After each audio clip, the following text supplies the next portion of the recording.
जिस एक आत्मा ने सबसे पहले हिम्मत किया और दोनों हाथ उठा के स्वीकृति दी कि मैं ज्योत स्वरूपी निरंजन के साथ जाने के लिए तैयार हूं, उसकी देखा देखी फिर हम भी सभी तैयार हो गए। जो इस काल के 21 ब्रह्मांडों में कोई देव बना, कोई महादेव बना हुआ है, कोई ब्रह्मा, कोई विष्णु, कोई शिव बना है, कोई कुबेर बना है, कोई इंद्र बना, कोई यहाँ राजा बना, कोई रंग बना हुआ है, कोई कुत्ता, कोई गधा, कोई सुअर, चींटी और ये सब पक्षी बने हुए हैं। ये सभी आत्माएं जितनी भी यहाँ पर हैं, सब ने स्वीकृति दे दी कि हम इस ज्योत स्वरूपी निरंजन के साथ जाना चाहते हैं। तब सतपुरुष ने कहा, कबीर साहब ने कहा कि ज्योत निरंजन आप जाओ अपने 21 ब्रह्मांडों में, मैं इनको विधिवत भेजूंगा, तेरे पास भेज दूंगा। कबीर साहब ने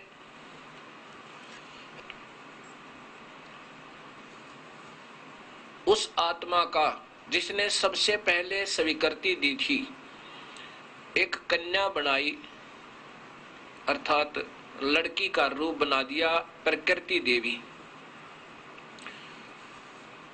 जो अपनी शक्ति से अपनी 8 भुजाएं भी दिखा सकती है। इसी को आधा माया भी कहते हैं। यही प्रकृति देवी कहलाई। कबीर साहब ने इसके योनि नहीं बनाई, रूप लड़की वाला बना दिया। और हम सब जीवों आत्माओं को उस प्रकृति देवी में सूक्ष्म रूप में अपनी शब्द शक्ति से प्रवेश कर दिया और कहा कि बेटी, मैंने तुझे शब्द शक्ति दे दी है अपने आशीर्वाद से। जितने जीव वो ब्रह्म कहे तो उतने बना देना। एक बार उच्चारण करेगी उतने ही जीव नर और मादा उत्पन्न हो जाएंगे। ये मेरी कृपा से होगा।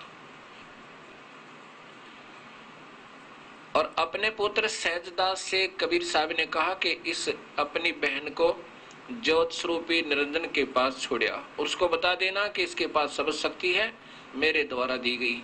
जितने जीव ये तू कहेगा उतने ही ये नर और मादा उच्चारण करके शब्द शक्ति से बना देगी, उत्पत्ति कर देगी। सहजदास प्रकृति देवी को लेकर ज्योत निरंजन के पास पहुंचा और वो सब विवरण कह सुनाया जो परमात्मा कबीर साहब का आदेश था। लड़की को वहां छोड़कर वापस आ गया। प्रकृति देवी युवा होने के कारण इसका रूप रंग निखरा हुआ था। अब ज्योत स्वरूपी निरंजन, ये छतपुरुष सरपुरुष, इसने जब इस प्रकृति देवी को गौर से देखा, इसके उस बुद्धि में ये यहां से मन समझो इसमें एक और खरपतवार उत्पन्न हुआ। उस लड़की के साथ बदव्यवहार, बदतमीजी करनी प्रारंभ की। लड़की उसके दुष्विचारों को भांप कर कहने लगी कि ज्योत निरंजन, तू आंख खोल ले, तू और मैं एक पिता की संतान है। तू मेरा बड़ा भाई, मैं तेरी छोटी बहन। क्यों, तू पहले अंडे से उत्पन्न हुआ था, मैं बाद में उसी परमात्मा ने उत्पन्न की। ज्योत स्वरूपी निरंजन इस क्षर पुरुष ने एक नहीं सुना और हद से ज्यादा बढ़ गया। प्रकृति देवी ने अपनी इज्जत की सुरक्षा कहीं और ना पाके और कहीं ना देख के क्या सोचा कि इसके मन में ही, इसके शरीर के अंदर प्रवेश कर जाऊं। ऐसा सूक्ष्म रूप बना के काल के यानी ज्योत स्वरूपी निरंजन के पेट में प्रवेश कर गई। वहां से पुकार किया, हे पिताजी मेरी रक्षा करो। ज्योत स्वरूपी निरंजन ने मेरे साथ बहुत बद व्यवहार करना चाहा और मैंने इसके पेट में शरण ली है। तब कबीर परमेश्वर अपने पुत्र जोगजीत का रूप बना करके वहां प्रकट हुए और कहा कि क्षर पुरुष ज्योत निरंजन तूने जुल्म कर दिया। अब पिताजी का आदेश है कि आज से तूने जो ये जुल्म इस सतलोक में किया है, ये अनर्थ करना चाहा है, इसकी सजा तुझे सबतर लग गई। 1 लाख मनुष्य शरीरधारी जीवों का रोज आहार करेगा और 1.25 लाख की उत्पत्ति किया करेगा। आज से तेरा नाम काल होगा और तू फिर अपने 21 ब्रह्मांड को लेकर यहां से 16 शंख कोश की दूरी पर चला जा। सतलोक से निष्कासित कर दिया ब्रह्म को, इस सरपुरुष को, ज्योत स्वरूपी निरंजन को। इतना कहते ही जोगजीत रूप में कबीर परमेश्वर वहां से आ गए और लड़की को पहले ही उसके पेट से, इस ज्योत स्वरूपी निरंजन के पेट से निकाल दिया था। ये शक्ति, ये प्रकृति देवी इस ब्रह्म के पेट से निकली। यहां से ज्ञान है इस 3 लोक के शास्त्र विजों को। ये आपके सामने शास्त्र आएंगे, उनसे उनको भी ध्यान से पढ़ना और सुनना। 21 ब्रह्मांड को लेकर के ज्योति निरंजन सतलोक से 16 शंख कोश की दूरी पर आ गया। अब उस लड़की के साथ फिर इसने दुर्व्यवहार करना चाहा। तब प्रकृति देवी ने कहा कि ज्योति निरंजन, पहले तो आप और मैं एक पिता की संतान, बहन और भाई हुए। अब मैं तेरे पेट से निकलकर आई हूं, मैं तेरी पुत्री होगी। पुत्री और पिता का ये दुष्कर्म महापाप का कारण होता है। तब ज्योति निरंजन ने कुछ नहीं सुना।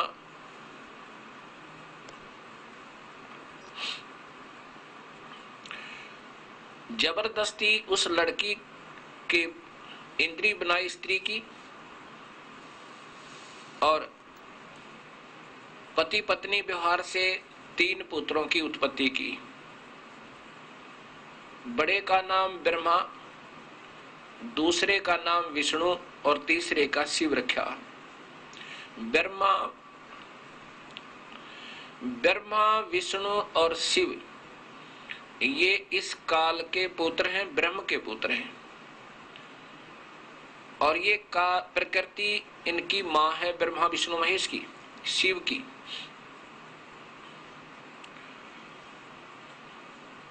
अब ये काल ने क्या जाल किया, एक ब्रह्मांड में ब्रह्मलोक बनाया। उस ब्रह्मलोक में अपनी प्रकृति देवी को अपनी पत्नी रूप में रखता है। वहां ये महाब्रह्मा, महाविष्णु, महाशिव रूप में रहता है। और वहां पर इसने 3 स्थान बना रखे हैं, एक रजोगुण प्रभावित क्षेत्र, एक सतोगुण प्रभावित क्षेत्र और एक तमोगुण प्रभावित क्षेत्र। ये सामने एक ब्रह्मांड का चित्र है, ब्रह्मांड अंड का लघु चित्र। अब ये लोक हैं नीचे के,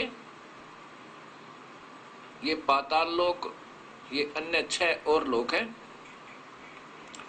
और ये सूर्य लोक न पृथ्वी लोक है, ये इंद्र का लोक, ये स्वर्ग और नरक सामने, ये धर्मराय का लोक, ये शिव का लोक है।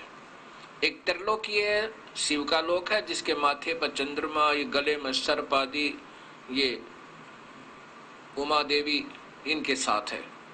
और ये ब्रह्मा का लोक है, ये विष्णु का लोक है, ये एक ब्रह्मांड में। और ये एक ब्रह्म लोक बना रखा है एक ब्रह्मांड में, काल भगवान ने अलग से। इसमें यही काल भगवान ब्रह्म क्षरपुरुष यहां रहता है महाशिव रूप, ब्रह्मा के रूप में, यहां महाशिव के रूप में, और यहां रहता है महाविष्णु के रूप में। ये ध्यान से देखना। और ये शेरावाली का स्थान है, यहाँ पर एक स्थान है इसी ब्रह्मलोक में। और यहाँ एक स्वर्ग है, महास्वर्ग, जिसको महास्वर्ग कहते हैं। यहाँ पर ये भी ब्रह्मलोक के अंदर एक कोने में है। ये बहुत लंबा चौड़ा है।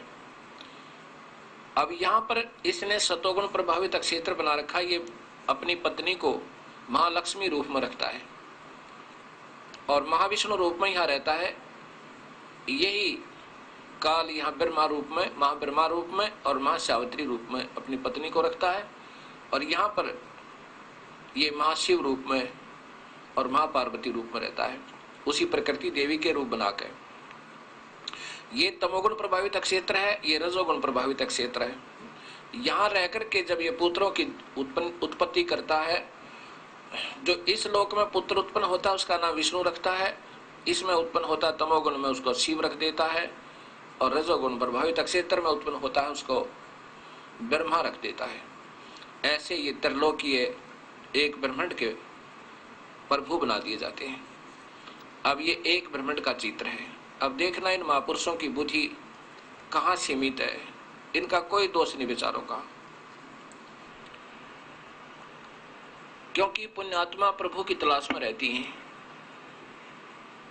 और उनको सतमार्ग मिलता नहीं। फिर जो भी ज्ञान संग्रह होता है फिर सोचते हैं कि उसी को सतमान कहे, और उद्देश्य तो यही होता है आत्म कल्याण करें, सबको सतमार्ग बता दें, प्रभु की भक्ति करनी चाहिए, ये ढंडोरा पीट दें। बात तो बहुत अच्छी है, लेकिन जब स्वयं ही ज्ञान नहीं और जाना हो मद्रास कलकत्ता वाली ट्रेन में और किसी को बैठा दे श्रीनगर वाली में, तो इससे वो ज्ञान वो मार्गदर्शन व्यर्थ है, वो तो महापाप का कारण है। ऐसा ही इन सभी संतों की हिस्ट्री और इनके लेख लिखे हुए लेख जब दास न पढ़े, अब पता चला कि ये दास भी ऐसे उलझा हुआ था। इसमें मान और अभिमान नहीं बनाना चाहिए, ये आत्म कल्याण का मार्ग है। हमने अपना पीछा छुटवाना चाहिए यहाँ से। हम काल के लोक में फंसे पड़े हैं, यहाँ बड़ा और छोटा नहीं हमने मानना चाहिए। ज्ञान भी परमात्मा का दिया हुआ उन्हीं का है, हम तो केवल बंजारे हैं उसके। अब ये 21 ब्रह्मांड का चित्र देखो, काल को जो लोक प्रदान हुए हैं।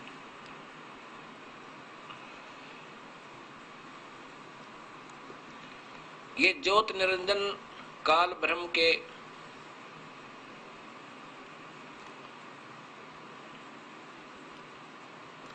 थोड़ा ज्योत निरंजन, ज्योति निरंजन, इसको काल, उसके बाद इसका काल नाम पड़ गया जब प्रकृति देवी को खाया था, इसने बद नजर से देखा था। ज्योत निरंजन काल ब्रह्म के लोक 21 ब्रह्मांड का लघु चित्र। अब देखो ये 21 ब्रह्मांड का ये काल लोक है सारा का सारा। ये एक ब्रह्मांड है जिसमें ब्रह्मा विष्णु महेश विभागीय प्रभु हैं। ये एक महाब्रह्मांड है। इस एक महाब्रह्मांड में ये 5 ब्रह्मांड का ग्रुप है, समूह है। इस एक में ब्रह्मा विष्णु महेश विभागीय प्रभु हैं, राम हैं, देव हैं। ऐसे ऐसे 20 ब्रह्मा, 20 विष्णु, 20 शिव हैं। अब यहां देखो, और ये काल हर एक ब्रह्मांड में अलग से ब्रह्मलोक बना के रखता है, और इनसे सबसे न्यारा भी है वो यहाँ रहता है। ये एक महाब्रह्मांड को अपनी राजधानी बनाए हुए है। ये इसने नकली अलग सतलोक, अलखलोक, अगमलोक, अनामी लोक बनाए हैं। ये 12 है पुण्य आत्मा जो पहले सतयुग त्रेता द्वापर में भक्ति करती रहती हैं, उन पुण्यात्माओं को यहाँ रखता है। उसके बाद इन्हीं में से 12 को सिलेक्ट करके और नीचे के ब्रह्मांडों में भेज देता है नकली गुरु बना के। उनमें भक्ति भी होती है पुरानी, उनकी शक्ति भी होती है, उसके आधार पर उनको उनके पुण्यों के आधार पर ठाठ भी देता है, उनकी शब्द में शक्ति भी होती है थोड़ी बहुत, जिसके कारण भक्तात्मा उनसे चिपटी रहती हैं जीव, ये अनजान जीव आत्माएं। अब यहाँ देखना ये शिव कितना मृत्युंजय है। मृत्युंजय यानी मृत्यु को जीतने वाला, अजर और अमर बताया नादानों ने, ये आपके सामने आओगी। सतपुरुष कबीर साहब के असंख्य लोक व ब्रह्मांडों का लघु चित्र। ये सतलोक है, ये सारा सतलोक है। ये ऊपर के 3 लोक और हैं, अलखलोक, अगमलोक, अनामी लोक। अलखलोक, अगमलोक, अनामी लोक, ऐसे गोलदारे में सारे लंबे लंबे। ये वैसे चित्र में छोटे दिखाने पड़े क्योंकि हमने सतलोक का ही विवरण ज्यादा देना है आपको। ये सतलोक है जिसकी कोई सीमा नहीं, इधर भी है इधर भी। और ये 7 शंख ब्रह्मांड जो है ये अक्षर पुरुष के, ये पार ब्रह्म के हैं। ये परब्रह्म कहो, इसको अक्षर पुरुष कहो। परब्रह्म के 7 शंख ब्रह्मांड ये वाले, ये लाल जो गोलदारा दिखा है इसके बीच में भी स्थान है, ये शून्य होती है। और ये अब 21 ब्रह्मांड है काल के कुल, जिनमें ये 5 महाब्रह्मांड हैं। एक महाब्रह्मांड में इसमें इस एक महाब्रह्मांड में 5 ब्रह्मांड हैं। ये टिकारी सी थोड़ी सी दिखो पांचों की इस एक छोटी सी टिकारी में, यहाँ वो ब्रह्मा विष्णु महेश प्रभु हैं जिनको ये अजर अमर बता रहे हैं नादान संत। और ये देखो, अब समझ देखो इस पूरे चित्र को फिर पूरा, अब आप ही समझ जाओगे पुण्यात्माओं के हम कहाँ खड़े हैं और किन संतों का आसरा ले रखा, जो आप भी अधूरे और साथ में इन भोली आत्माओं को भी काल के ही जाल में रखेंगे।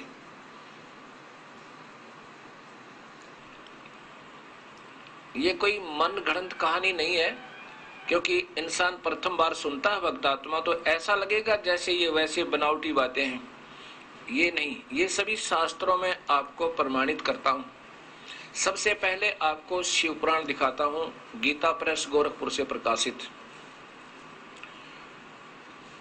इसमें लेखक ने कहां तक ज्ञान है वहीं से प्रारंभ करते हैं। ये अनजान लेखक इस काल को ही परब्रह्म, क्योंकि ये विद्वान पुरुष केवल ब्रह्म से साधना शुरू करते थे, ये ब्रह्मा विष्णु महेश को प्रभु नहीं मानते थे पूर्ण।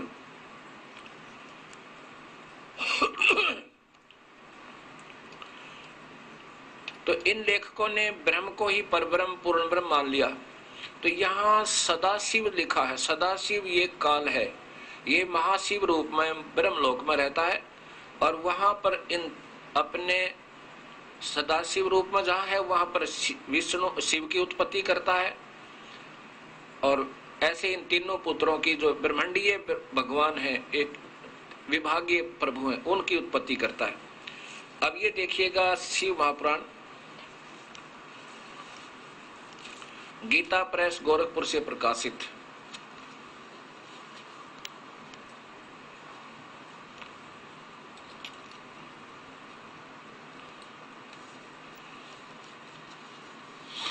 गीता प्रेस गोरखपुर से प्रकाशित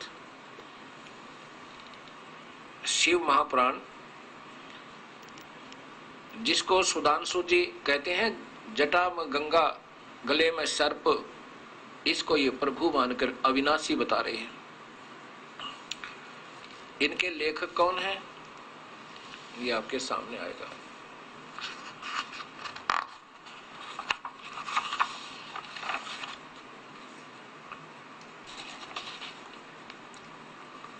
संपादक हनुमान प्रसाद पोदार, और इसी के यहां देखिए,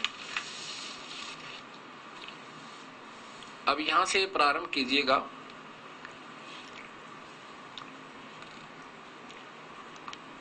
व्यास जी बता रहे हैं और आप यहां शुरुआत से पढ़िए। ये छठा अध्याय है। महाप्रलय काल में केवल सद्ब्रह्म ही सता का प्रतिपादन। इसमें इधर क्या क्या है ये हिंट दे रखे। उस निर्गुण निराकार ब्रह्म से ईश्वरीय मूर्ति सदा शिव का प्राकट्य। अब देखो, उस पूर्ण परमात्मा से निराकार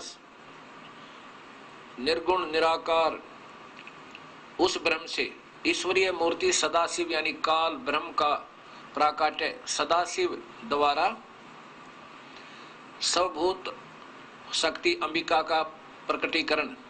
अब जितना इनको ज्ञान है उन दोनों द्वारा उत्तम अक्षेत्र प्रकृति देवी शेरा वाली द्वारा उत्तम अक्षेत्र काशी या आनंद वन का प्रादुर्भाव, शिव के वाम अंग से परम पुरुष विष्णु की उत्पत्ति, आविर्भाव माने उत्पत्ति जन्म, तथा उनके सकाश से प्रकृति तत्वों के कर्म से उत्पत्ति का वर्णन यहाँ लिखा है। कहा ये ब्रह्मा जी बता रहे हैं कि देव श्रोमणे तुम सदा समस्त जगत के उपकार में ही लगे रहते हो। नारद जी को बता रहे हैं, ब्रह्मा जी अपने पुत्र नारद को बता रहे हैं कि तुम लोगों के हित की कामना से बहुत उत्तम बात पूछी है। नारद ने पूछा था कि इस ब्रह्मांड की रचना कैसे हुई, वो बताइए।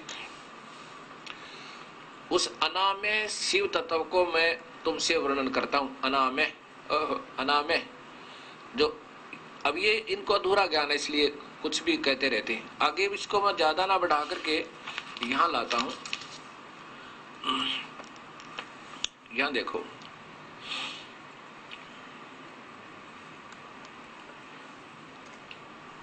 अब ये अनजान ऋषि इसी काल को परब्रह्म, पूर्ण ब्रह्म, निर्गुण ब्रह्म ऐसे ही अपनी व्याख्या अनजानपने में कर रहे हैं। जिस परब्रह्म के विषय में ज्ञान और अज्ञान से पूर्ण शक्ति उद्धार इस प्रकार ऊपर बताए अनुसार विकल्प किए जाते हैं, उसने कुछ काल के बाद सृष्टि समय आने पर द्वितीय की इच्छा प्रकट की, यानी एक और प्रकट होना चाहिए। दोनों तो हो ही गए थे। उसके भीतर एक से एक अनेक होने का संकल्प उदित हुआ। तब उस निराकार परमात्मा ने अपनी लीला शक्ति से अपने लिए मूर्ति आकार की कल्पना की, यानी वो पहले आकार में आया। अब ये ज्ञान तो इनको पूरा है नहीं, क्योंकि कबीर परमेश्वर पहले प्रकट हुए। उन्होंने फिर इस काल को उत्पन्न किया। वही मूर्ति संपूर्ण ऐश्वर्य गुणों के संपन्न, सर्वज्ञानमयी, शुभ स्वरूपा, सर्वव्यापिनी स्वरूपा, सर्वदर्शनी, सर्व कल्याण करणी, सर्वकारिणी, एकमात्र ये सर्वज्ञ, सब कुछ देने वाली, संपूर्ण संकृत केंद्र। अब यहाँ देखो, उस सत्स्वरूपणी ईश्वर मूर्ति की कल्पना करके वह अद्वितीय, अनादि, अनंत, प्रकाशक, चिंत, सर्वव्यापी और अविनाशी परब्रह्म अंतर्हित हो गया। अब यहाँ देखो, वो तो आकार में तो था, फिर अंतर ध्यान हो गया। मूर्ति रहित परम ब्रह्म है, जो अब मूर्ति रहित परब्रह्म, ये काल है, अब आकार में नहीं आता, मूर्ति रहित अर्थात कभी व्यक्त में नहीं होता। और ये भी अव्यक्त है, यानी वो पूर्ण परमात्मा भी नजर नहीं आता इनको, जो ना दिखे वो सामने नहीं आता, इसलिए उसको अव्यक्त कहते हैं, मूर्ति रहित। ये सुनना, उसकी मूर्ति चिंत में आकार भगवान सदाशिव है पहले। अब उस काल की मूर्ति सदाशिव, कौन काल ही सदाशिव रूप में ब्रह्मलोक में आकर प्रकट हो गया। अवर्तनीय प्राचीन विद्वान इसी को ईश्वर कहते हैं। उस काल को जो सदाशिव रूप में काल ब्रह्मलोक में रहता है, उस समय एकाकिक रहकर स्वेच्छानुसार विहार करने वाले उस सदाशिव ने अपने विग्रह से, अपने शरीर से स्वयं ही एक समभूत रूपा, स्वरूप भूता शक्ति सृष्टि की, यानी प्रकृति देवी के शरीर से, विग्रह से, काल के विग्रह से निकली, जो उनके अपने शरीर अंग से कभी अलग होने वाली नहीं थी। उस पराशक्ति को प्रधान प्रकृति या शेरा वाली निकली, जो कबीर साहब ने निकाली थी। अब इनको अधूरा पुधूरा ज्ञान है, जैसा भी गुणवती माया बुद्धि तत्व की जननी तथा विकार रहित बताया गया है, वह शक्ति अंबिका कही गई है। उसी को फिर आगे ये नाम दिए गए, उसी को प्रकृति सर्वेश्वरी त्रिदेव जननी ब्रह्मा विष्णु महेश की माँ, जिसको सुधांशु जी जिस शिव को अजर अमर बता रहे हैं, वो तो इस देवी से पैदा हुआ। ये तीनों ही इस प्रकृति से उत्पन्न हुए, ये आगे पता लगेगा। नित्या और मूल कारण कहते हैं, सदा शिव द्वारा प्रकट की गई इस शक्ति के 8 भुजाएं हैं। ये आपके सामने है। वे जो सदाशिव हैं उन्हें परम पुरुष ईश्वर शिव शंभु और महेश्वर कहते हैं। इस काल के ही ये नाम दे रखे हैं, जो ये ब्रह्मलोक में रहता है।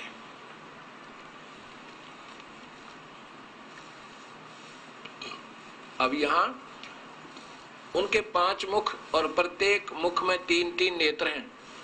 उनका चित्त सदा प्रसन्न रहता है। वे 10 भुजाओं से युक्त और त्रिशूलधारी हैं। उनके शरीर अंग की प्रभा, अब यहाँ देखो,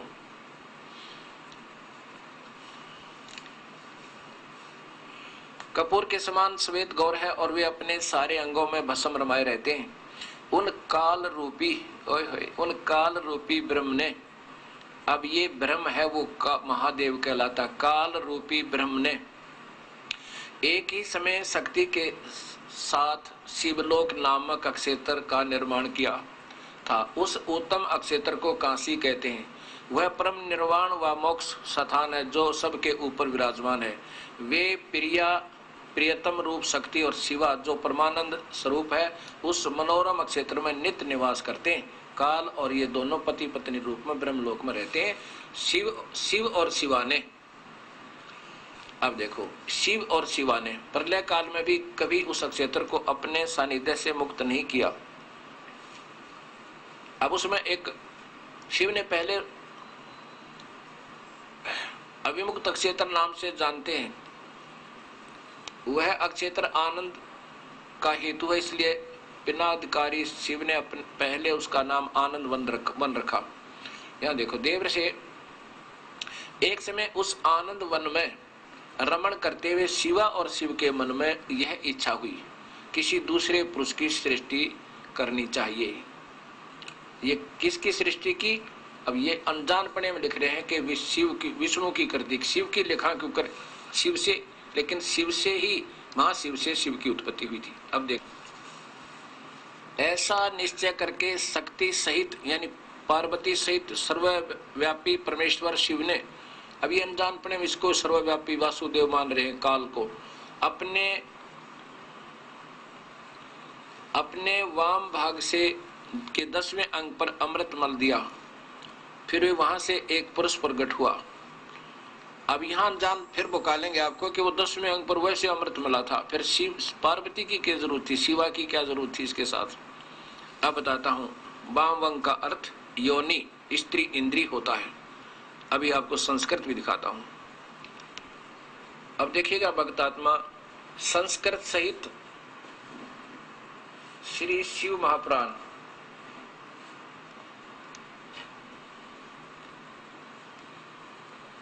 श्री शिव महापुराण भाषा टीका सहित, और इसको कहां से प्रकाशित है और कौन इसके टीकाकार हैं, ये देखिएगा।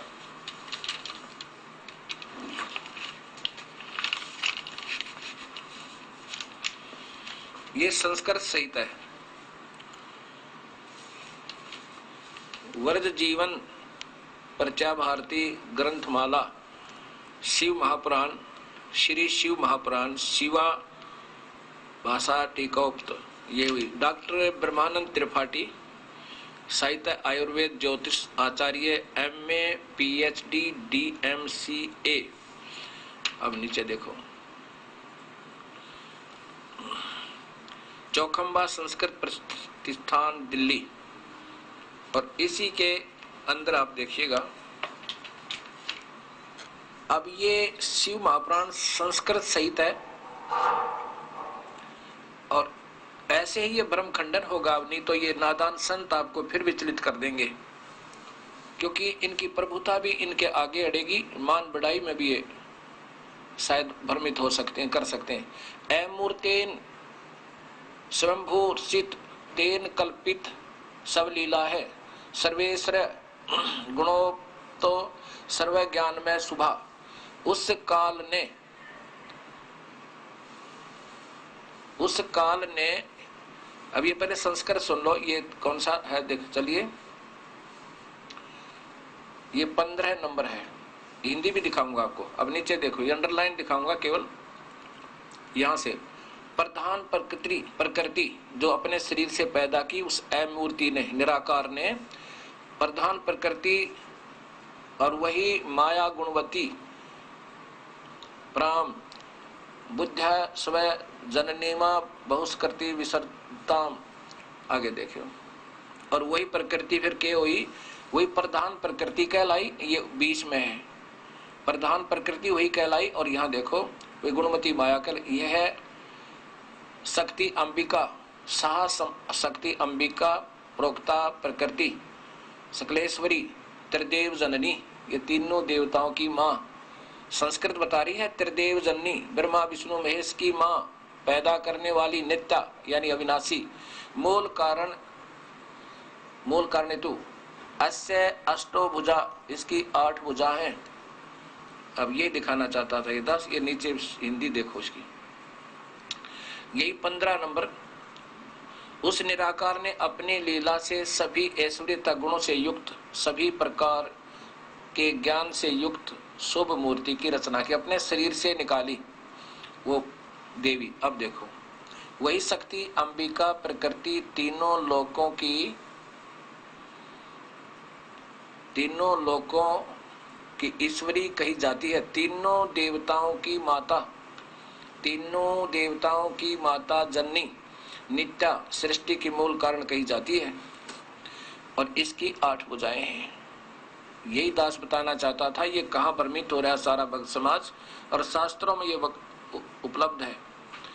उसी, अब देखो, उसी काल स्वरूप, ओए काल रूपी पर ब्रह्म ने, ये काल ब्रह्म है, परब्रह्म तो ये अनजानपने में अपनी लिखते हैं, उसी काल रूपी पर ब्रह्म ने उस शक्ति को लेकर के साथ ही शिवलोक नामक अक्षेत्र क्या निर्माण किया, वही उत्तम काशी कहलाई। अब नीचे देखो, यहाँ अंडरलाइन देखो, अथ नंदो वने, ये तस्मित इच्छाए रमणायो, यानी तीनों उन दोनों की इच्छा से रमण करते हुए, मौज मारते हुए, पति पत्नी रूप में रहते हुए, उनकी मन में इच्छा हुई कि किसी अपनी इच्छा से किसी और व्यक्ति का सृजन किए, सृजय, और उसको कोई और दूसरे पुरुष की रचना करें, यह सोच कर, यहाँ देखो,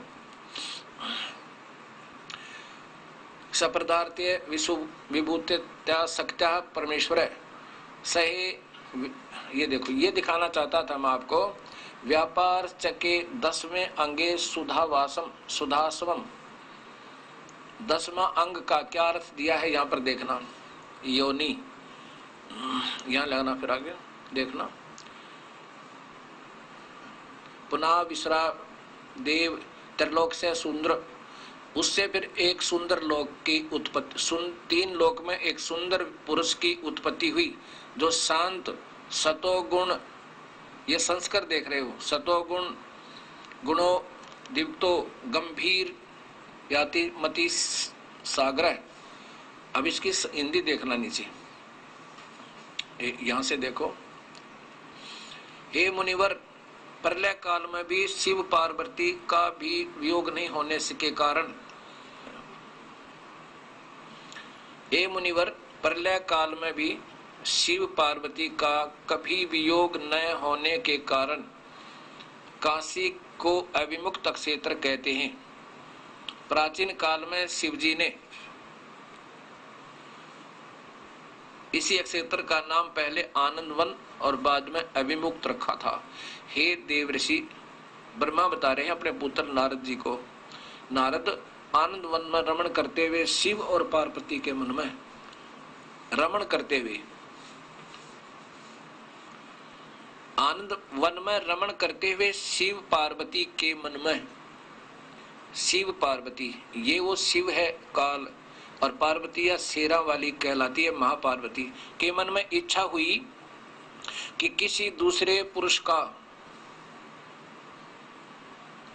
निर्माण किया जाए, जिसके ऊपर अपने इस महासागर को डालकर हम दोनों स्वच्छंद होकर बैराग धारण करके काशी, केवल काशी में निवास कर सकें। ये 36 से आगे ऐसा विचार कर उस सर्वव्यापक भगवान ने उस शक्ति के 10वें अंग योनि पति पत्नी के रूप में व्यवहार करके मैं सुधा रूपी आवास का प्रयोग किया। तब उससे तीनों लोक में सुंदर पुरुष प्रकट हुआ। फिर यहाँ देखो, तो शिवजी ने कहा कि सर्वव्यापक होने से तुम्हारा विष्णु यह प्रसिद्ध नाम होगा। ये मैं आपको इसलिए दिखा रहा हूं कि ये नादान संत, क्योंकि वे स्वयं भ्रमित हैं, ये वही शिव महापुराण है जो हिंदी सहित है और संस्कृत सहित है। ये अपनी प्रभुता के कारण फिर उलझाने की कोशिश करेंगे कोई ऐसे ही अधूरे शास्त्र दिखा के, पर गुंजाइश नहीं रहेगी। ये प्रभु कृपा है बाप के ऊपर, सभी पुण्यात्माओं के ऊपर के काल के जाल का ज्ञान ये प्रकाश में आ रहा है। अब फिर देखिएगा, वही शिव महापुराण गीता प्रेस गोरखपुर से प्रकाशित, क्योंकि भक्तात्मा गीता प्रेस गोरखपुर से प्रकाशित पुस्तकों को ज्यादा प्रमाणित मानते हैं, इसलिए ये भी साथ दिखानी पड़ रही है। अब इसमें देखिएगा, वही प्रकरण चल रहा था कि शिव और शिवा के साथ ऐसे निश्चय करके शक्ति सहित सर्वव्यापी परमेश्वर शिव ने, अब ये अनजानपने में इसको क्या क्या व्याख्या दे रहे हैं, कितनी उपमा दे रहे हैं। शिव ने अपने वाम भाग के 10वें अंग पर अमृत मल दिया, अर्थात पति पत्नी का व्यवहार किया, और उससे तीनों लोक में सबसे अधिक एक पुरुष प्रकट हुआ जो तीनों लोकों में अधिक सुंदर था। वह शांत था, उसमें सतोगुणी अधिकता थी, गंभीरता के साथ सागर था, और उसका नाम क्या था ये नीचे देखो। शिव ने कहा बेटा, शिव ने कहा वत्स बेटा, विष्णु को व्यापक होने से तुम्हारा कारण तुम्हारा विष्णु नाम विख्यात होगा। अब इसी में फिर आगे देखिए, ब्रह्मा जी ने आगे कहा कि सदाशिव ने पूर्ववत जैसे शिव पैदा किया था ऐसे ही उस प्रकृति देवी के सांब, तत्पश्चात कल्याणकारी परमेश्वर सांब सदाशिव ने सांब पर पार्वती यानी महापार्वती समझो, यानी प्रकृति देवी और सदाशिव ने पूर्वत पहले की तरह जैसे शिव विष्णु उत्पन्न किया ऐसे ही मुझे अपने दाहिने अंग से उत्पन्न किया। मुने उन महेश्वर ने तुरंत ही अपनी माया से मोहित करके नारायण देव के नाभि कमल में डाल दिया और लीला पूर्वक मुझे वहां से प्रकट किया। अब यहाँ ब्रह्मा भी उत्पन्न हुआ शिवतः और विष्णु भी उत्पन्न हो गया शिवतः। कौन से शिवतः? उस काल शिवतः। अब ये आपको दिखाऊंगा मैं देवी भागवत महापुराण। अब आपको देवी भागवत महापुराण गीता प्रेस गोरखपुर से प्रकाशित ही दिखाऊंगा।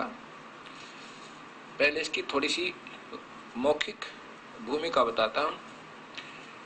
इसमें जो आप सुनोगे तीसरा स्कंद, उसमें जन्मजय राजा परीक्षित के पुत्र, राजा परीक्षित अभिमन्यु के पुत्र, और अभिमन्यु युधिष्ठिर के पुत्र समझो, यानी पांचों पांडवों के पुत्र।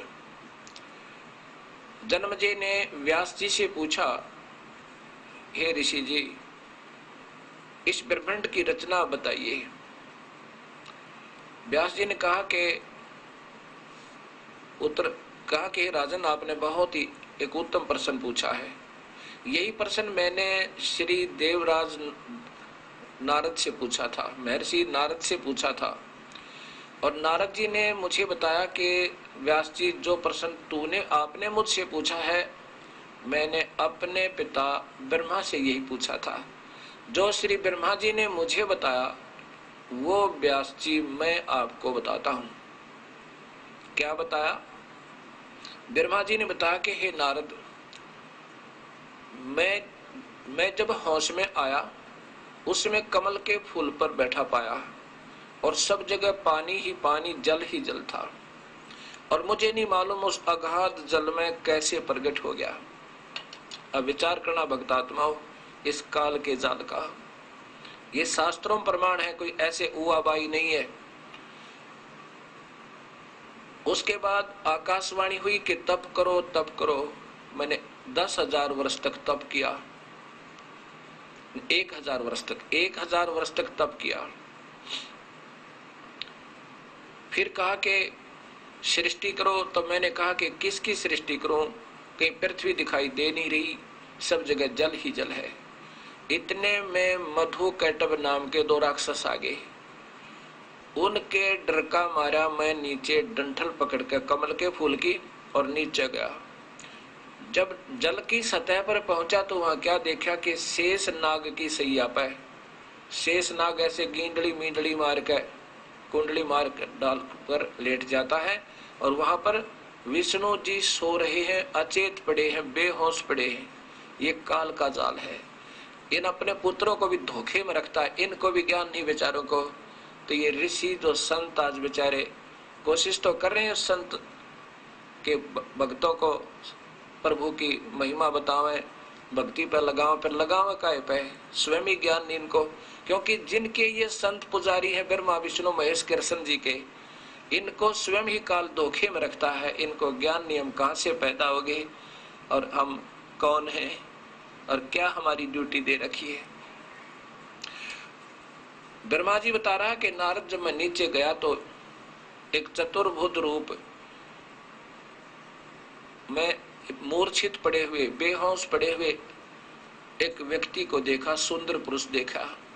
उसके चारों हाथों में शंख, गदा, चक्र आदि, पद्म आदि विराजमान थे, विद्यमान थे, सुशोभित हो रहे थे। इतने में मधु और कैटब भी वहां पहुंच गए। विष्णु बेहोश पड़ा था। उसमें से एक शक्ति निकली, आकाश में ऊपर जाके औरत का रूप धारण कर लिया। विष्णु जी होश में आए। उस विष्णु जी ने होश में आके 5000 वर्ष तक मधु कैटब राक्षस के साथ युद्ध किया और 5000 वर्ष तक मधु कैटब नाम के 2 राक्षस भगवान विष्णु जी से नहीं मरे। ये विचार करना, ये अभी आपको दिखाऊंगा, ये मेरे पास रखी देवी भागवत महापुराण। इससे ये भी सिद्ध होता है कि विष्णु कितने समर्थ हैं, जब 2 राक्षसों को भी नहीं मार सके और 5000 वर्ष तक। फिर प्रकृति, वो देवी जो आकाश में थी, ये वही प्रकृति देवी है जो गुप्त रूप अन्य रूप बना लेती है। तो वो लड़की रूप में न्यूकिनो नीचे आई। मधु और कैटब इस प्रकृति देवी की तरफ देखने लगे, गंदी नजर तय। उनका ध्यान विष्णु से भंग हो गया। तब विष्णु जी ने देखा कि इनका ध्यान इधर है और ये गंदेपन में दृष्टि कर रहे हैं, तो पीछे से पकड़कर गर्दन दबाकर दोनों मार दिए। तब ये मधु कैटब मरे। तब ब्रह्मा जी कहता है कि नारद, उस समय मैं और विष्णु 2 थे। इतने में रुद्र भी वहीं प्रकट हो गए, जिसको सुधांशु जी मृत्युंजय, शिव ही मृत्युंजय है, यानी अजर अमर है, उसको बता रहे। वो भी वहीं प्रकट हो गए। अभी देवी भागवत आपके सामने पर्दे पर दूंगा। अब हम 3 थे। देवी ने कहा कि तुम तीनों के तीनों अपना कार्य सुनो। ब्रह्मा शरीर उत्पत्ति करवावे, विष्णु सतिथि रखे, इनका आपस में मोह ममता बना के और कर्म आधार पर पालन करे, और शिव संहार करे। ये शिव ये मारे सबको। अब किस लिए? ये कबीर साहब ने बताया कि इनके पिता काल को, ब्रह्म को, जिसको सदा शिव, जिसको विष्णु कहते हैं, ये क्योंकि ये काल 3 रूपों में रहता है ब्रह्मलोक में, महाब्रह्मा, महाविष्णु, महाशिव। इसको शिव भी कहते हैं, वहां विष्णु भी कहते हैं और ब्रह्मा भी कहते हैं। इसको भूख लगती है, 1 लाख जीवों का रोज आहार करता है, मनुष्यधारी स्त्री और पुरुषों का। इसलिए इनके पुत्र अपने पुत्रों को बाई फोर्स, क्योंकि इनको ऐसे गुण युक्त कर दिया, ब्रह्मा को रजोगुण बना दिया। जैसे कोई मिर्च है, मिर्च तो मिर्च में गुण हो गया, मिर्च की एक बेचारी। ऐसे ही इनको नारे नारे गुण भर दिए काल ने। ब्रह्मा को रजोगुण बना दिया, विष्णु को सतोगुण और शिव को तमोगुण। इनसे अपना आहार तैयार करवाता है, फिर मरवाता है। तब देवी ने कहा कि तुम तीनों अपना कार्य सुनो। ब्रह्मा शरीर जीवों की उत्पत्ति करे, विष्णु पालन करे और शिव संहार करे।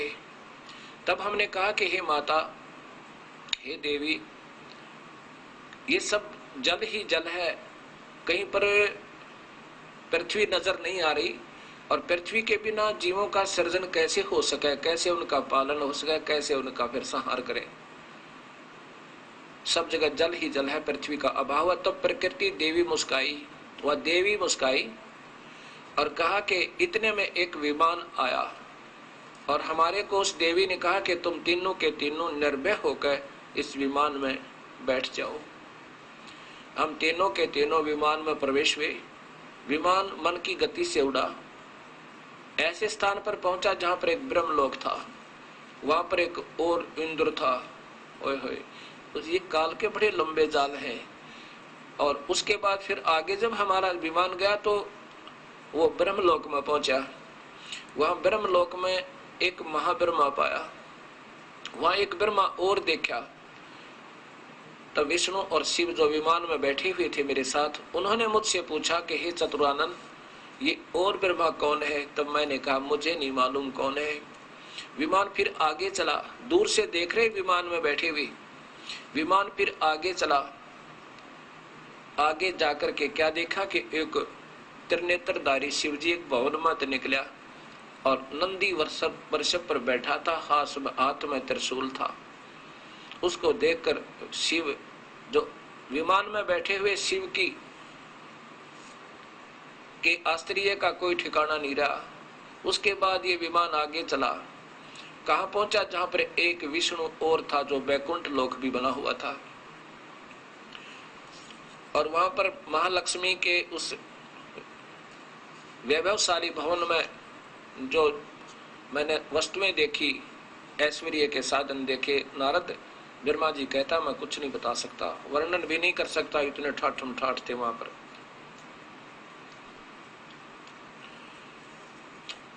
ऐसे हमने एक एक ब्रह्मा, एक एक विष्णु, एक शिव और देखा। विमान हमारा आगे बढ़ा, आगे जाकर के हमारा विमान रुका जहां पर एक स्त्री बैठी थी, जिसकी एक रोमकूप से उसके सारे शरीर में ऐसे हजारों बिजलियां निकल रही हो। बहुत सुंदर तेजोमय शरीर। हम तीनों विमान से उतरे। विमान से उतरकर उस हमारे को तीनों को विमान से उतरने का इशारा किया। हम विमान से नीचे आए। जब हम उस महल में प्रवेश करने लगे जिसमें वो देवी बैठी थी, तब हम तीनों को स्त्री बना दिया। उस देवी को देख करके विष्णु जी आश्चर्य में भर गए और कहने लगे कि इस देवी के दर्शन मुझे पहले भी हुए थे जब मैं छोटा सा था, बालक था। अब विचार करना भक्तात्माओं, विष्णु जी कह रहे मैं बालक था तब मैंने माँ देखी थी। ये क्या करता है काल, ये जबरदस्ती इन तीनों को बेहोश रखता है। पैदा होते ही थोड़े से ये जानन जोगे होते हैं, थोड़े से सियाने होते हैं, तब इनको बेहोश कर देता है, करवा देता अपनी पत्नी, अपनी शक्ति से कर देता। ये ना जाने कितनी लीला जानता है, 1000 कला है इसके पास। स्वयं स्त्री रूप भी बना देता है, अन्य रूप भी बना कर आ जाता है, लेकिन अपने वास्तविक रूप में कभी किसी के सामने नहीं आता और कोई ये सोच भी नहीं सकता कि ये कौन है। ऐसी लीला करता है। तो वहां इन तीनों को बेहोश रखता। जब ये थोड़े से सियाने होने लगे हैं, बालकपन से तीनों को बेहोश कर देता है। तो शिव विष्णु कह रहा है कि मैंने इस माँ के दर्शन हुए थे जब मैं बालक था। ये भी आपके सामने इस देवी भागवत महापुराण में दर्शन कराऊंगा। तब शंकर जी बोले, तब माँ के नाखून में हमने देखा कि सभी ब्रह्मांड दिखाई दिया है पूरा का पूरा। ब्रह्मा कहता मेरी उत्पत्ति का स्थान, विष्णु की उत्पत्ति का स्थान और शिव की उत्पत्ति का स्थान भी नजर आया। तब हमने जान लिया ये अपनी माँ है। हम छोटे छोटे नजर भी आए। तब शिव जी ने कहा कि हे माँ, जब आप ही से ब्रह्मा और विष्णु उत्पन्न हुए हैं तो मैं भी आपका ही बेटा हूं, आप मेरी माँ हो। और फिर कहा कि हे माँ, आपने मुझे, आप हमारी इतनी प्रिय हो और आपने मुझे तो तमोगुण बना दिया, ब्रह्मा को रजोगुण बना दिया और विष्णु को सतोगुण बना दिया। माँ, आप वैसे तो आपको हमारी बहुत प्रिय हो और फिर ये दुष्कर्म हमारे से बाई फोर्स करवा रहे हो। अभी आपको दर्शन कराता देवी भागवत महापुराण के। ये देखिएगा, देवी भागवत महापुराण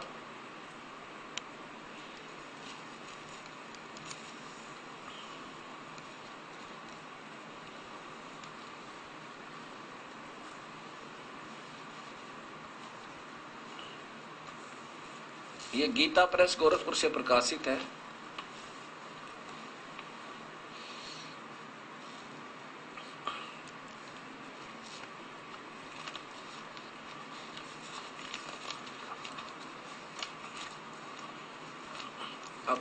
अब मोटा मोटा सा दिखाऊंगा आपको, या पढ़ भी सकते इसको देख करके। यहाँ देखो, कितने ही आचार्य भवानी को संपूर्ण मनोरथ पूर्णा, कितने ही आचार्य भवानी को संपूर्ण मनोरथ पूर्णा करने वाली बतलाते हैं। वे आदि माया महाशक्ति एवं परम पुरुष के साथ रहकर कार्य संपादन करने वाली प्रकृति है। ब्रह्म के साथ यानी क्षर पुरुष काल के साथ उनका अभेद संबंध है। ये देख लो, ये प्रकृति है। ये गीता में आपका काम आओगा ये सारा। जब गीता का 14वें अध्याय को सुनाऊंगा, 3रा, 4था और 5वां श्लोक, उसमें ये काम आओगे जो विष्णु पुराण में ना शिव पुराण में, और ये देवी भागवत महापुराण आपके सामने है, आप देख रहे हो। अब आगे देखिए,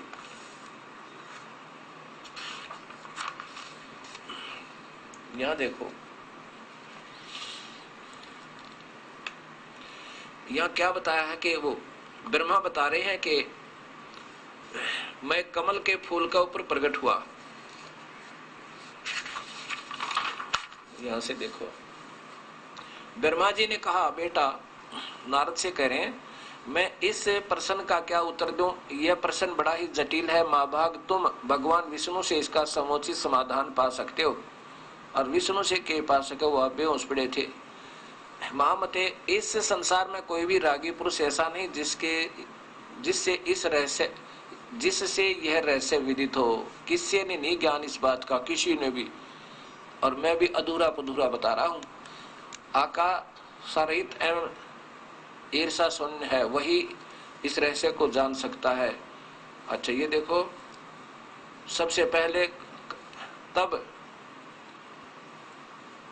पूर्व काल में सर्वत्र जल ही जल था। सथावर जंगम कितने प्राणी हैं, उन सब में कोई भी नहीं थे। तब कमल से मेरी उत्पत्ति हुई। उसमें सूर्य चंद्र माँ वृक्ष पर्वत कोई नहीं दिखाई पड़े। मैं कमल की कणिका पर बैठकर विचार करने लगा, इस अगाध जल में मैं कैसे उत्पन्न हो गया, कौन मेरा रक्षक है, तथा इस प्रलय काल में सृष्टि में संहार करने वाले कौन विशिष्ट पुरुष हैं। इनको स्वयं नहीं पता मैं कहाँ था, कौन हूँ। अब यहाँ देखिए, यह कमल कैसे उत्पन्न। 1000 वर्ष तक यह विचार करके मैं जल में उतरा। 1000 वर्ष तक पृथ्वी का अन्वेषण करता रहा। इसी पर मुझे उस जल की कहीं भी और छोर नहीं मिला। इतने में आकाशवाणी हुई, तप करो तप करो। तब मैंने तपस्या आरंभ की। कमल पर बैठे ही 1000 वर्ष तक तप करता रहा। फिर उसी समय सृष्टि करो, ऐसी आकाशवाणी सुनाई पड़ी। इसे सुनकर मैं बड़े आश्चर्य में पड़ गया। सोचा कि किसकी सृष्टि करूं अथवा मेरा क्या कर्तव्य है। अब बताओ। उसी समय मधु कैटब नाम के 2 भयंकर दानव सामने आए। वे महावर्ण में मुझसे युद्ध करने की इच्छा प्रकट करने लगे। मैं उनसे भयभीत हो उठा। तब कमल का डंठल पकड़कर जल में उतरा। वहां मुझे एक परम पुरुष अद्भुत पुरुष के दर्शन हुए। परम अद्भुत पुरुष के दर्शन हुए। उनका विग्रह श्री विग्रह मेघ के समान श्याम था। वे पीताम्बर पहने थे, 4 भुजाएं थी, शेष नाग की सैया पर सोए थे। उन जगत प्रभु के गले को, ये बताओ, इसने जगत प्रभु नाप नहीं पता, बेहोश पड़ा, इसको जगत प्रभु बताओ पहले ही। ये ऋषियों की मतलब भावुकता का भी इसमें समावेश है इन शास्त्रों में। ये सब न्यारे नजर आते हैं। वनमाला सुशोभित कर रही थी। शंख चक्र गदा और पद्म, इन 4 अवधों से अनुपम शोभा पा रहे थे। ऐसे से ही भगवान विष्णु का मुझे दर्शन हुआ। वे योग निंद्रा से के वसीबत होकर गाढ़ी नींद में सोए हुए थे। ये मूर्छित कर रखे थे। किसके सोए थे? जल में। और नाग पे कोई सो सके, सांप पे। उनकी सारी चेष्टाएं शांत थी। नारद जी शेष नाग की सैया पर सोए हुए उन प्रभु को देखकर मेरा मन चिंतित हो उठा। इतने में भगवती निंद्रा योग निंद्रा याद आ गई। मैंने उनका सत्वन किया। वे कल्याणमयी भगवती श्री विष्णु के विग्रह से निकलकर, विग्रह माने शरीर से निकलकर अत्यंत रूप धारण करके आकाश में विराजमान हो गई। दिव्य आभूषण उनकी छवि बढ़ा रही थी। योग निंद्रा भगवान विष्णु के शरीर से अलग होकर आकाश में विराजने लगी। तब तुरंत ही श्री हरि उठ बैठे। विष्णु जी होश में आ गए। उन्होंने मधु और कैटब के साथ 5000 वर्षों तक बड़ी घमासान लड़ाई की। तब वे दैत्य मरे। कैसे मरे? पहले देवी के कटाक्ष से मधु और कैटब, कटाक्ष माने उसकी अदाओं से मोहित हो गए देवी के। इसके बाद भगवान विष्णु ने गले में लेटा, गोद में लेटाकर उनके प्राण वही प्राण से रहित कर दिया।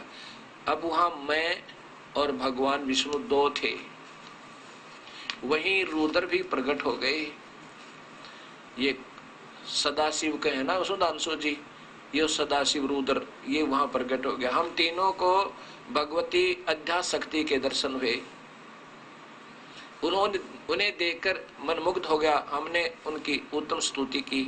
तब वे आदि शक्ति हम लोगों से कहने लगी। देवी ने कहा, ब्रह्मा विष्णु और महेश्वर, ये महादेव जिसको उन क्या लिखा था फिर दिखाऊंगा आपको कि उसको इसलिए महादेव कहा है। सुधांशु जी कह रहे हैं कि उन्होंने जहर पी लिया था, बाकी देव का। इनकी अपनी अटकलें हैं, ना कोई शास्त्र का ज्ञान है, ना इन उठाकर देख रखा शास्त्र क्या है। देवी ने कहा, ब्रह्मा विष्णु और महेश्वर महादेव, तुम भली भांति सावधान होकर अपने अपने कार्यों में संलग्न हो जाओ। सृष्टि सतिथि और संहार ये तुम्हारे कार्य है। अब यहां देख ब्रह्मा जी कहते हैं भगवती अध्याशक्ति की यह वाणी बड़ी मधुर थी, सुंदर और सुखप्रद थी। हमने वह स्पष्ट सुनी। हम लोगों ने उनसे कहा कि माता, हम किस प्रकार इन प्रजाओं के सर्जन आदि कार्य करने में सफल हों। विस्तृत भूमि का अभाव है। तब यहाँ देखो, इतने में एक सुंदर विमान आकाश से आया उतरा। तब उन देवी ने हमें आज्ञा दी, देवताओं निर्भीक होकर इच्छा पूर्वक इस विमान में प्रवेश कर जाओ। ब्रह्मा विष्णु और रुद्र, आज मैं तुम्हें एक अद्भुत दृश्य दिखलाती हूँ। हमने भगवती की बात सुनकर उसे सिरोधार्य कर लिया। उस रत्न जड़ित विमान में चढ़कर हम लोग आराम से बैठ गए। वह विमान मोतियों से सजा हुआ, चलो विमान पर हम तीनों निर्भीक होकर बैठ गए थे। ये विमान में बैठे हैं वह तीनों, ब्रह्मा विष्णु महेश। अब यहां देखिए, अब भक्तात्मा ये देवी भागवत महापुराण अपने स्वयं पढ़ रहे हो। ये कबीर परमेश्वर की असीम कृपा हुई आपके ऊपर कि नए कोई शास्त्र खरीदने की आवश्यकता, और अगर नए विश्वास हो तो फिर आप कितने ही खरीद लेना, बहुत अच्छी बात है। विश्वास हो जाना चाहिए कि ये दास जो कह रहा है वो सत्य है, और अभी तक जो हम सुन रहे थे वो बिल्कुल असत्य है। चाहे कितने ही लाखों की संख्या में वो संत जन उन भोली आत्माओं को अपने पीछे लगा रहे हैं, वो स्वयं भी अनभिज है, और वो तो अनभिज हैं जिनको तलाश है प्रभु की। अब यहाँ अब आप पढ़ोगे कि वो तीनों ब्रह्मा विष्णु महेश विमान में विराजमान हुए। विमान चल पड़ा। आगे कहाँ पहुंचा वो विमान? एक कहाँ देखा उसने, एक दूसरा उन्होंने इंद्र देखा, और फिर वहां से फिर विमान आगे चल पड़ा। वहां पर क्या देखा? दूसरा ब्रह्मा देखा। फिर और ब्रह्मलोक में फिर आगे गए कोने में, वहां पर दूसरा शिव जी देखा, और फिर आगे गया फिर दूसरा उन्होंने एक विष्णु देखा।